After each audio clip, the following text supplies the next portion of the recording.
So hi guys, welcome back to my channel. Hope everyone's staying safe. So right here I have two Samsung Galaxy M31 units, one in blue and one in black. I'll be unboxing only one. So just a little heads up, I'll be listing both of these units on my Carousell account at LeeMatthew93. I'll be linking it in the description below, so if you do want to pick this up slightly cheaper than retail, definitely head over to my Carousell page and you'll see both units there.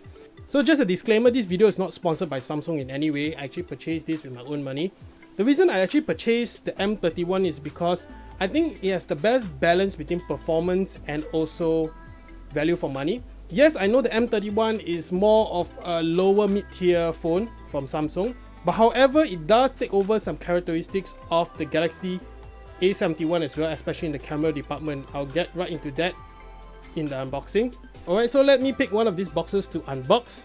So let's see, I have one in blue and one in black. Okay, we will open the blue one because the blue one is basically more unique. Black is like a general, very general color.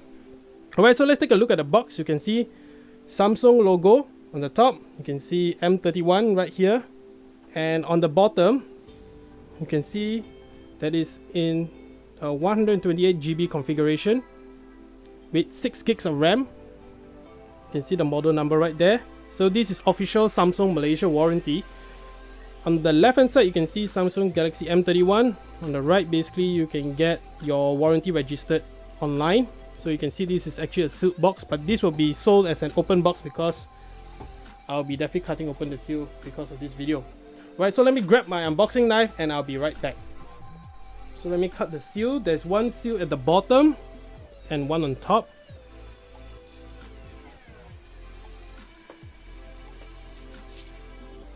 One more at the bottom. So that's done. Okay, so we have to slide the sleeve out of this box. Alright, so this is actually just an outer shell. Right, so on the top we get a small white box with the Samsung branding. And what do we get inside? Do we get a case? I don't think so. Okay, so we don't get a case with this device. That's kind of unique. So quick start guide in a couple of languages, warranty card, and more warranty card, regional lock guide. Okay, that's about it. Use some IMEI stickers. Alright, so let's take the phone out of the package. So you can see this is a nice blue color, very discreet blue. So you can't really see it. It's not very flashy like the Galaxy A51 which I unboxed earlier. You can see the fingerprint scanner. However, we'll get back to this in a second. Alright, let's see what comes in the box. You get a Type-C to Type-A USB-C cable.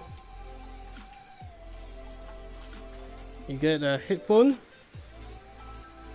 And these headphones have a 3.5mm connector, which means that this phone actually has a 3.5mm audio jack.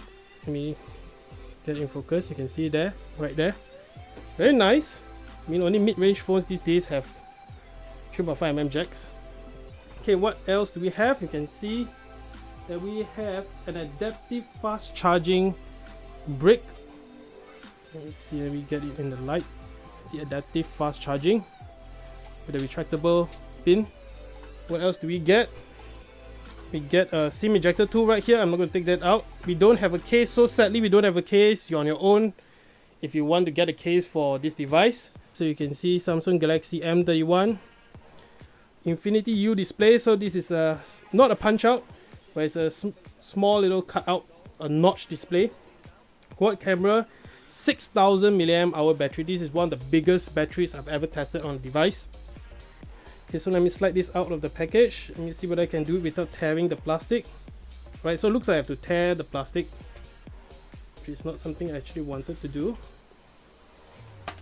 Right, so sliding the phone out. I put that back in the box. So you can see this phone is pretty nice in hand. I should say you have a nice, pretty large display right here. But of course you can see the bottom chin is pretty obvious as compared to the Galaxy A51 and A71. However, those are way more expensive devices. Okay, on the right hand side you get your power button and your volume up and down. Let me get that in the light so you can have a look. You can see right here. On the back, you get a fingerprint scanner, your quad camera setup, which is similar to the Galaxy A71 with a 64 megapixel camera. And then there's also ultra wide, a macro, and a depth sensing camera, 5 megapixel depth sensor if I'm not mistaken. And you have a LED flash. Let me bring that closer. You can see right here. So this 64 megapixel camera does pixel binning, so you'll get approximately a 16 megapixel image. But however, because of pixel binning, you'll get a much better image in terms of dynamic range and also details. Alright, fingerprint scanner, Samsung logo on the bottom, very nice blue color. It's a very deep blue color. Okay, on the left hand side, you get nothing except for your SIM card tray. You can see right here. Okay, let's take a look at the bottom. The bottom, you have a headphone jack, a Type-C connector, as well as a microphone and your single speaker. Okay, let's take a look at the top. You can see on the top there's a front-facing camera as well as a small slit for the earpiece. And right on the top, you also get a secondary noise cancellation microphone right there. So overall, I would say that this is a pretty nice device. I mean, considered the price at 1099, I mean, the finishing is actually very good. There are no sharp corners. However, this is a plastic bag, it's not a glass bag.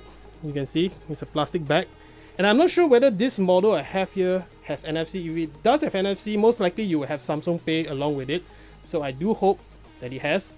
Right, so coming back to the specs of this device, let's go for the camera specs first. So as I mentioned, the 64 megapixel camera at f1.8. It is a pretty large sensor size at 1/1.72 inches. I mean, even the Huawei P30 Pro has the same size sensor, so you can expect very good camera quality. We have 8 megapixel ultra wide, 5 megapixel macro, and 5 megapixel depth sensor for your portrait shots or live focus as Samsung calls it. Okay, it also shoots at 4K, however it's capped at 30 frames per second because this is a mid-tier device and mid-tier processors are not capable of rendering 60 frames per second at 4K. So however, you do also have 1080p at 30 frames per second, and it has EIS, so this doesn't have OIS.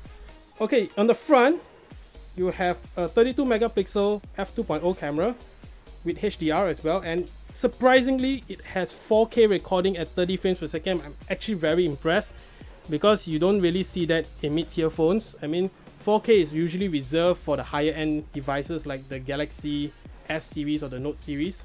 Okay, what else do we have here? We have Bluetooth 5.0.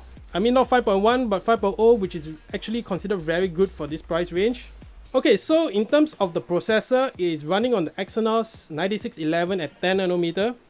I mean, it's not the most battery efficient or the latest and greatest processor, but it will get the job done.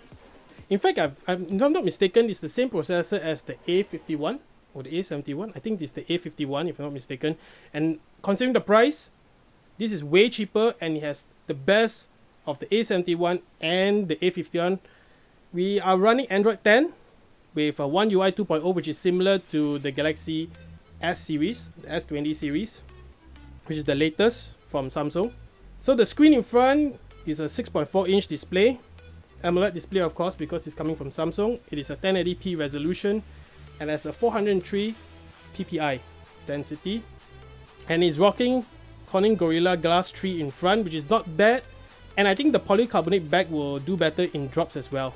This phone also has a hybrid SIM slot, so you can insert a micro SD card if you are a fan of that.